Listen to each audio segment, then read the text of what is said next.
Everyone, स्वागत है आपका आपके यूट्यूब चैनल एम रेलवे में। आज हम 13 जान का एमटीएस का पेपर एनालिसिस करेंगे। आज का पेपर इजी टू मॉडरेट था। अच्छे खासा मतलब लाइक कि एक्यूरेट आप 75 प्लस सॉल्व करके आए हो तो आपका बहुत ज़्यादा चांस है पेपर 2 के लिए। मैथमेटिक्स का देखते हैं। मैथमेटिक्स में वही घिसा पिटा पैटर्न है। बॉर्डमा से 3 से 4 क्वेश्चन है, सिंप्लीफिकेशन से 2 से 3 क्वेश्चन है, टाइम एंड वर्क से 3 से 4 क्वेश्चन है। बच्चों का ये कहना है कि उन्हें टाइम लग रहा है, टाइम एंड डिस्टेंस की जो प्रॉब्लम होते हैं उससे सॉल्व करने में, तो उतना तो डिफ़िकल्टी लेवल वो रखेंगे ही। अगर उतना डिफ़िकल्टी लेवल है और आप सॉल्व करने में आपको टाइम लग रहा है, बहुत ज़्यादा कैलकुलेशंस है, तो पहले पूरा पेपर सॉल्व कीजिए, बाद में ये जो क्वेश्चंस बनते हैं उन्हें सॉल्व कीजिए। नेगेटिव मार्किंग नहीं है, इसलिए आप उसे क्लिक करके आ सकते हो। और जब नॉर्मलाइजेशन होगा तो सबको बराबर के मार्क्स मिलेंगे। ऐसे रोने से कुछ नहीं मिलेगा आपको, ठीक है। टाइम एंड वर्क से 3 से 4 क्वेश्चन है, परसेंटेज में 3 से 4 क्वेश्चन, सिंपल है परसेंटेज के क्वेश्चन।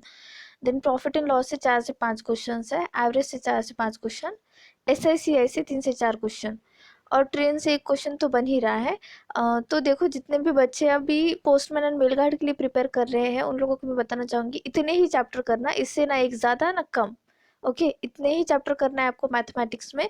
और मैथमेटिक्स किसी भी एग्जाम में देखो, कोई भी एग्जाम है जहाँ पे सिलेबस में मैथमेटिक्स दिया है तो समझ लेना मैथमेटिक्स उस पेपर की जान है। अगर आप मैथमेटिक्स अच्छे से नहीं करके जाओगे तो जितना भी आप जीके पढ़ लो, रीजनिंग पढ़ लो, वो पेपर आप नहीं निकाल पाओगे। तो मैथमेटिक्स अभी तक नहीं पढ़ा है, शुरू कर देना। जीके का डेली रिविजन करना 2 से 3 घंटा, बट मैथमेटिक्स पूरा दिन पढ़ना है आपको, ठीक है। नेक्स्ट है रीजनिंग। रीजनिंग में वही जो पजल आ रहे हैं, पजल पे 4 क्वेश्चंस बन रहे हैं।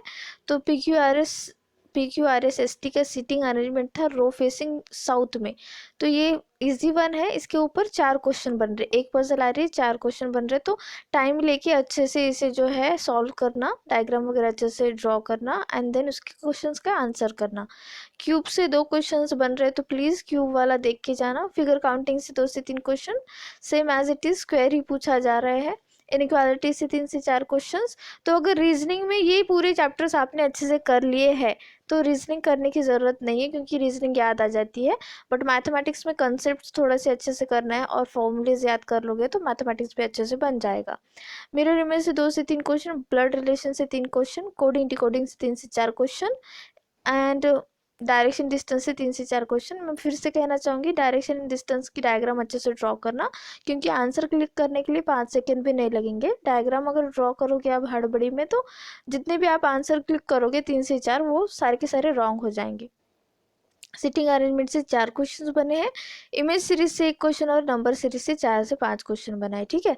तो इस तरह से था आज का पेपर। अब देखते हैं जनरल नॉलेज। देखो, मैंने कहा था तुंगभद्रा रिवर किसकी ट्रिब्यूटरी पूछा जाएगा, तो पूछा ही उन्होंने कृष्णा। तुंगभद्रा नदी के किनारे कौन सा शहर है, तो हम्पी है, जिसको जहाँ पे हमें विजयनगर एम्पायर के मोनूमेंट्स वगैरह मिलते हैं, मैंने बताया था। तो ये भी क्वेश्चन अब बन सकता है इससे इंटरलिंक करके, तो याद रखना है आपको।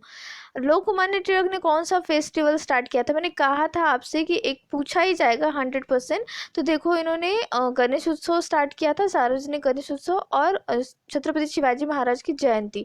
तो ये क्वेश्चन अगले शिफ्ट में बन सकता है या फिर आने वाले शिफ्ट में बन सकता है, तो प्लीज़ वो याद रखना है आपको। और इनके जो दो बुक नहीं, सॉरी, इनकी एक बुक भी है फेमस कि आर्यन कहाँ से आए थे, आर्किटिक रीजन से, वो एक है। और उनके 2 न्यूज़पेपर, मराठा एंड केसरी, तो वो भी आपको याद रखने, ठीक है। व्हेन डिड सती प्रथा वॉज स्टॉप, तो 1829 में सती प्रथा जो है वो स्टॉप की गई थी, एंड राजा राम मोहन रॉय की हेल्प से ही हुआ था। राजा राम मोहन रॉय वही है जिन्होंने ब्रह्मो समाज की स्थापना कर रखी है, ठीक है। तो ये बहुत ज़्यादा क्वेश्चन बनता है, और बेंटिंग था उस टाइम पे जब ये सती प्रथा बंद हुई थी 1829 में। ये भी क्वेश्चन बन सकता है, याद रखना है आपको बच्चों। Who was the viceroy of India when arms act was pass, तो लॉर्ड लिटन था। लॉर्ड लिटन का कार्यकाल देखो, ये फेमस है लिटन, क्योंकि ये बहुत ही ज़्यादा क्रूअल था। 1876 से वायसराय 4 साल के लिए आते थे, ठीक है। तो 1880 तक इसका कार्यकाल था। और इस बंदे ने 1877 में दिल्ली दरबार, पहला दिल्ली दरबार हुआ था इसके कार्यकाल में, जब बहुत ही ज़्यादा अकाल की स्थिति थी पूरी इंडिया में, लोगों को खाने के लिए नहीं मिल रहा था। तब इस बंदे ने वहाँ की रानी को यहाँ बुलाया था और बहुत खर्चा किया था, ऐसी बहुत सारी चीज़ें। फिर अफ़गान अफ़गान से वॉर हुआ था तब भी बहुत ज़्यादा खर्चा हुआ था एंड बहुत ज़्यादा खर्चा किया था इस बंदे ने, तो इसलिए इसको रेजिग्नेशन भी देना पड़ा था। एंड इसके बाद रिपन आया था, तो रिपन अच्छा था, रिपन को जेंटलमैन कहा जाता है, बहुत ही बढ़िया आदमी था। हम जब हिस्ट्री पढ़ेंगे बहुत अच्छे से आगे जो भी एग्ज़ाम्स है, अपकमिंग एग्ज़ाम्स, उनके लिए तब मैं बताऊंगी कहानी। तो याद रखना है आर्म्स एक्ट, तो इसने वर्नाकुलर प्रेस एक्ट भी बनाया था, उसी के तहत आर्म्स एक्ट था। इसका मतलब आर्म्स एक्ट के तहत कि आप कोई भी वेपन परचेस नहीं कर सकते आपके पास। तो जो सिख कम्युनिटी के लोग थे वो थोड़ा भड़क गए थे इस टाइम पे, क्योंकि उनके पास जो धर्म में उनके होता है ना कि वो रखते हैं, तो वो भी पजेस करने के लिए इसने मना कर रखा था, तो थोड़ा भड़क गए थे, इसीलिए इसको रेजिग्नेशन भी देना पड़ा था। देन बेतवा रिवर किसकी ट्रिब्यूटरी है? तो यमुना की ट्रिब्यूटरी है। तो प्लीज़ जितने भी फेमस जैसे गंगा रिवर की ट्रिब्यूटरीज, देन गोदावरी की ट्रिब्यूटरीज, कृष्णा की ट्रिब्यूटरीज, प्लीज़ ये याद ही करना है आपको। और मैंने सब कुछ लिख के दिया है आपको पीडीएफ में, पीडीएफ अभी तक बाय नहीं किया तो बाय कर लेना, क्योंकि बहुत कम पेजेस है और बहुत कम पेजेस में बहुत ज़्यादा इन्फॉर्मेशन कंटेंट है आपके लिए, और उसी से क्वेश्चंस बन रहे हैं।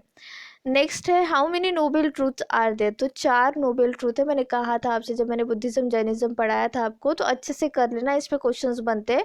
नहीं पढ़ा है फिर से वो वीडियोस देखना है आपको, ठीक है।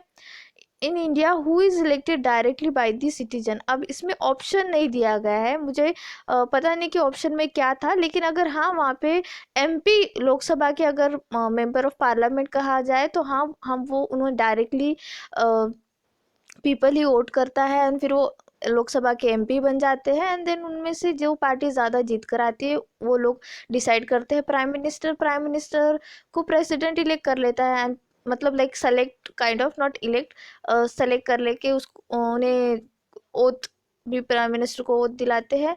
एंड देन प्राइम मिनिस्टर के एडवाइस से काउंसिल ऑफ मिनिस्टर्स बनते, तो इस तरह से। तो अभी ऑप्शन पे डिपेंड करता है कि ऑप्शन वहाँ पे क्या थे, बच्चों ने नहीं भेजा है जिनका आज पेपर था, तो प्लीज़ बताना ऑप्शन में क्या था।